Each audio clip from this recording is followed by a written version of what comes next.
Hey guys, Drifter here. Today I've got a health update for you about my battle with thiamine deficiency. This is going to be a very personal, very raw, and very real video, even on a channel that's got plenty of those already. I've always been above the table and honest with all of you, so I'm going to continue that here, which means there is good news, there's bad news, and there's very, very ugly news in the back half of this video that I'm going to go ahead and add a trigger warning for of child abuse and sexual assault. If those are topics that you don't want to hear about, you can dip before the mid to end point of the video, and unfortunately that does tie into my current health problems. So let's start with the good news. After 2 years of suffering from a really weird mystery disease, I finally got my diagnosis, so now I have something to work with, which is thiamine deficiency, or vitamin B1. It's a vitamin you don't need very much of, but a vitamin that regulates all energy production in your body and maintains your nervous system. So without it, your organs start to fail and your nerves start to disintegrate, which is what was happening to me. And over the last 2 years, I was literally dying in slow motion. But now with treatment, I am very, very likely to live and also likely to make a full recovery.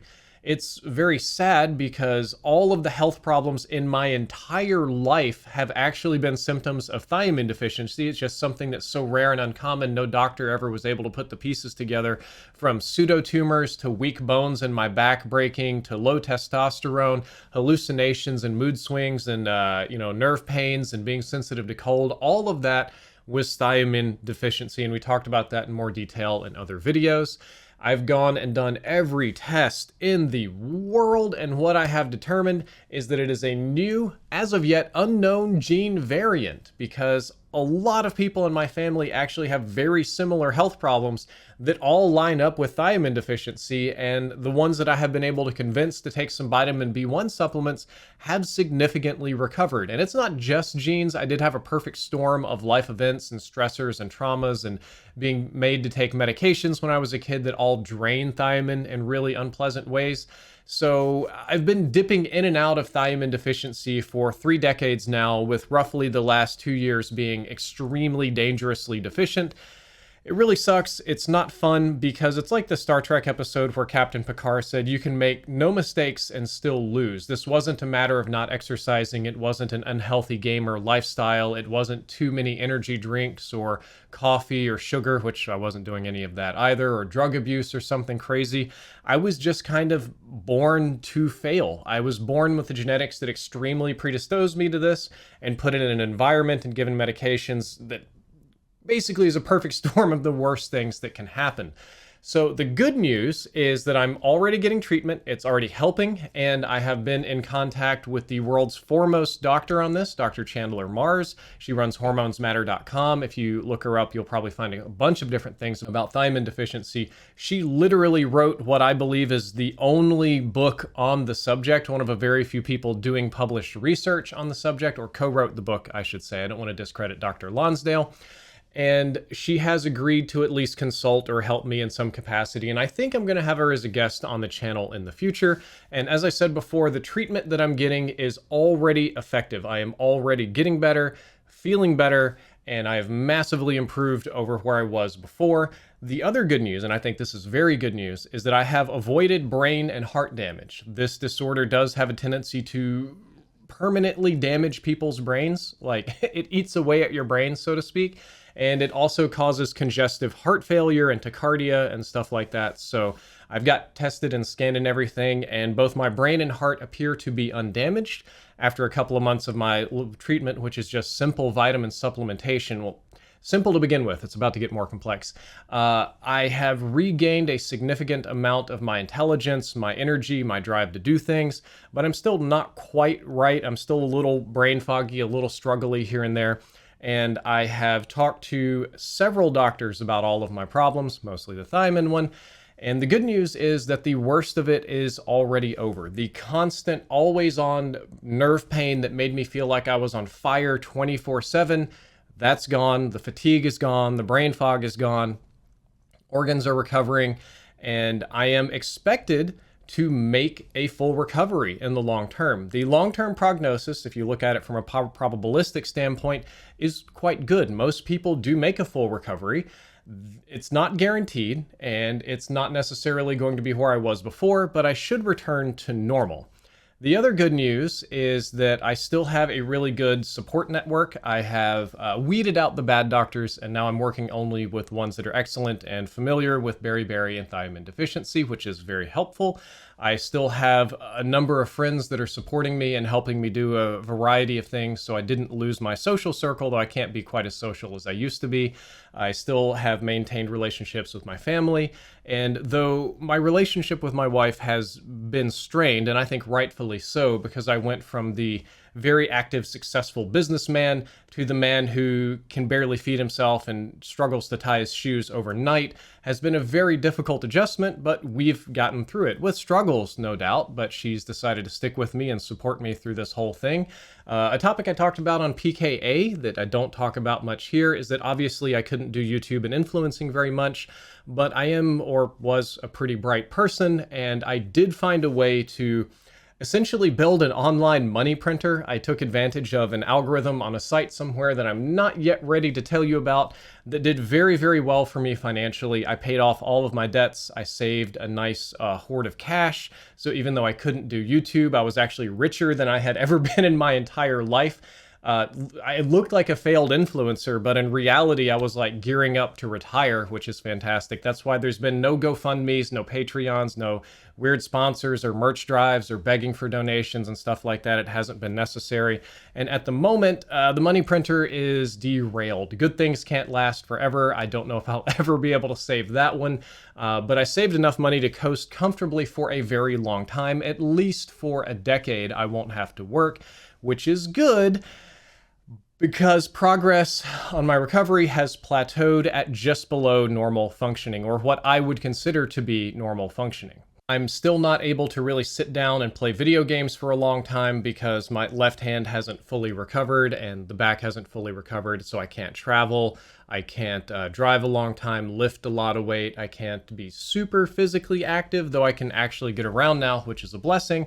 But it hasn't really changed. I very rapidly got better. As soon as I started taking the thiamine supplements, I went from like literally on death's door to feeling maybe 75, 80% well in about a month or two. And then the last 2 months, it's kind of flatlined and not improved very much. And now we are moving into the bad news section of the video. And I'll let you know before we talk about those very unpleasant topics I mentioned earlier. The bad news is that full recovery is expected to take at least, at minimum, if I'm awesome, Superman, 1 more year. More realistically, we're looking at 3 to 5 years. The reason for that is it's not just vitamins deficient, bring vitamins back up, you're fine. It's been deficient for pretty much my whole life on and off, with the last 2 years being very severe. And what this does is it causes the mitochondria in your cells to become damaged. You know, those very important powerhouse of the cells. Mine are probably damaged, at least moderately damaged, if not severely damaged. And when the mitochondria get damaged, everything else falls into disarray. A number of bodily systems sort of cascade down on each other, and it's just a chain reaction of bad things that you don't want to happen. The good thing is that when you start supplementing and fixing this, systems come back online, but they do have a tendency to come back online one at a time, and your body has certain survival mechanisms in place, so they have a tendency to come back on in 3 months, 6 month, 1 year, 2 year intervals, and it's a very, very slow process to build back up. The other downside is the reason my left hand hasn't recovered is this is how I get punished for doing things right. During a routine blood draw, the nurse exploded my vein, and a lot of this turned purple, which was an extreme stressor to the body and on a nervous system that was already decaying. So the damage on my left arm was considerably worse. And also having a literally broken spine drags my whole system down as well, because it forces my system to put a lot of resources into continually repairing, or at least attempting to repair that, and limits my ability to rest effectively. There are very few positions that I'm currently comfortable in. It's not an exaggeration to say that this problem is comparable to having a car crash and then having to do physical therapy while you're doing chemotherapy. It's probably not quite the same, but it's same ballpark of ideas. I have a couple of biomechanical problems that the thiamine deficiency caused, like broken bones and stuff. And also my entire body is just super drained. Not too many months ago, I was dipping in and out of organ failure, and now I have to recover. And this is the kind of thing that it takes a very long time to recover from. This isn't the kind of thing you bounce back from in a couple of months. This isn't the thing you bounce back from in a couple of weeks. It's very likely going to be a couple of years. Each individual problem usually takes a couple of years to get better, and I've got several of them acting together, so that has to have some sort of scaling there. I've talked to doctors about a lot of this, and they have described my experience as put through the ringer, extraordinary suffering. I can't believe you're still alive. And that is not the things that you want to hear from medical professionals, but after reading the literature myself and looking at it, yeah, I really should be dead. I'm very lucky to be alive. The thiamine deficiency was only found on the whim of one doctor. Pure stroke of luck here. And it's been really, really, really hard. I have never suffered like this in my entire life before. And this is where we're going to hit that trigger warning about child abuse and sexual assault. I know what it's like to be molested by a family member. I know what it's like to be beaten within an inch of your life. I know what it's like to be starved. I know what it's like to be drugged and made to sleep literally on a tarp such that you piss yourself in the night and it's so cold you woke up in a pile of your own frozen piss and have to peel the tarp off your skin and it leaves little rashes and cuts. I know a lot of, I mean, I've broken my spine. I've quit addictive substances. I have gone through some experiences in my life. You know, I know what suffering feels like, and I have to tell you, I would rather do all of that over, all combined several times, than have to do this once. This has been extremely bad for me, and relating to the story at hand, I did see one doctor who told me that basically every patient that she has that has weird problems, like kind of off the charts problems like I do, like 95% of them were sexually abused as children. And she said that she doesn't fully understand why. And I know there's a little research into it, but being horrible to children essentially destroys them at a genetic level, like at a cellular level, in my case, the mitochondria level. And it's been that way for a very, very long time. So that's really the worst that I think we have to talk about. That's a lot of the bad stuff out of the way. Let's talk about mental health. This has not been a particularly fun experience, and weirdly, the hardest part of it was not the pain. Don't get me wrong, pain's not fun, but I'm very limited in what I can do with my life. I can't hold a book very long to read it. I can't hold my phone to browse the internet. I can't game either mouse or I can actually use the mouse a little bit with the right hand. So I do play a little bit of TFT, usually laying down. But I can't work the left hand. There's no driving, no sitting in chairs of any kind. So that means no movie theaters, no relaxing on the couch, no watching TV. I can't lift anything. I've been so fatigued. I'd sleep like 14 hours a day, stuff like that. I spend a lot of my time in the bed, able to do very little, which has made me realize there's a difference between being alive and living. Right now I am alive. I'm not really living very much. And that's a huge L to take, to be that limited. I was the guy, I only slept like 6 hours a night. I was all energy. I was at the gym. I was streaming and making videos and reading things and researching. And all of that went away almost overnight. And I haven't been able to do crap. It's been very bad for my mind. The money printer, as I mentioned before, is derailed. So I'm effectively unemployed right now. I mean, I know the views on this channel isn't great and I'm making weird content, so it's not going to be great at any time in the future. Another massive L that I took is that discovering that this problem is genetic. That means that I probably should never have kids. I feel like that would be unethical. And I don't think that the race for fatherhood was a super important part of my life. I was kind of 50-50 on that to begin with, but I just reached a point where I was financially stable, business was good, my mental health was good, I was maybe ready for that, and now it would just be a cruelty to bring a child into the world that would inevitably suffer much like I do. So that gives me somewhat of a grim look onto the future. And I did not ever pretend that my dogs were children. Boomy and Ozzy were intended to be pets. But getting this news and then Ozzy dying and then finding that Boomy is likely to be dead within 2 months from now. So I'll lose 2 dogs in probably about 4 or 5 months. That's pretty brutal. 2 dogs that I've had for decades. That makes it hit extra, extra hard. And it won't be long before I'm going to have to put him down before he starts suffering. And then you can add on top of that, we'll say at least a year, if not 2, of 24/7 suffering, of feeling like you are being stabbed in the back and literally on fire the entire time, and sick to your stomach and fatigue, and your brain is foggy and all over the place, constantly on fire for 2 years. I actually read the manga Fire Punch because of this and strongly identified with the main character. The guy that made Chainsaw Man made that one, and I would tell you to read that one only if you have a strong stomach. It's not a pleasant or easy read.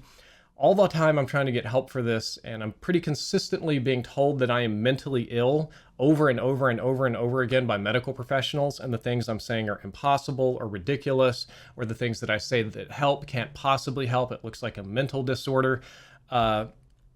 Only to find out that I've been right like my entire life is kind of a weird thing to do on a psyche. I have had to go to therapy for health anxiety because this has been very hard. And in working through therapy, we also work through some of the child abuse stuff. So yeah, my mind is very strained. I have no idea how I'm still sane. I have no idea how I'm still making content. You're looking at a guy who didn't lose everything, but lost a lot. I am down bad. I've never been down this bad in my life. The future has never looked so challenging and so problematic before. And there's not even a guarantee that I have a future. I could still croak. Odds of that are low now, but they're still there. So your boy's down bad. I'm struggling here. It's like drowning in slow motion almost. But pulling this back around on a more positive note, the prognosis is good. In 3 years, I should be better. All signs indicate a positive recovery.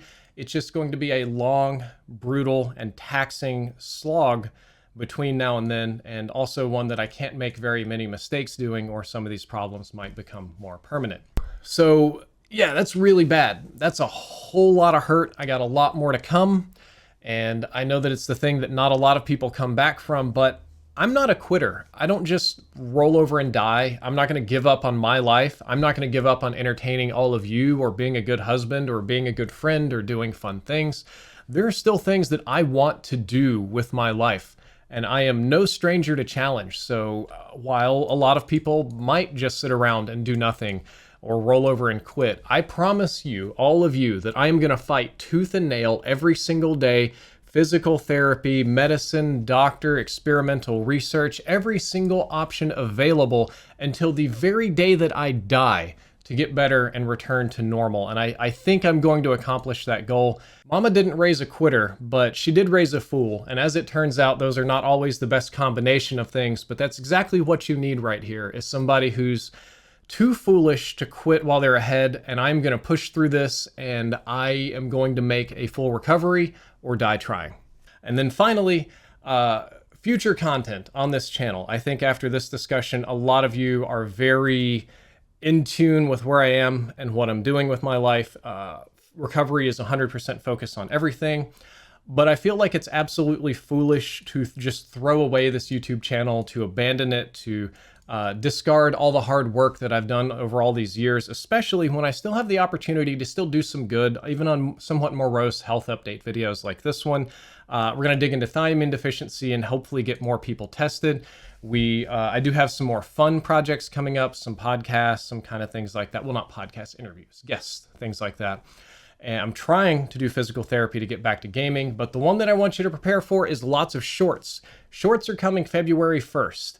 I have a decade, maybe 15 years of old content that I could convert into shorts. It's a little bit like green content and recycling. So this may move into sort of a retro channel. I'm going to make some new shorts and stuff too, and mix in some old ones. I'll see if it pays well. Just keep some kind of content flowing so that when I do improve enough for more long videos, or more frequent long videos, I think I'm on like 3 or 4 a month now, which isn't a whole lot, they will return as soon as I do. And that is the most open, honest, health update that I can possibly give any of you. And I hope that you all stick with me through this journey, because it's going to be a long one. Drifter out.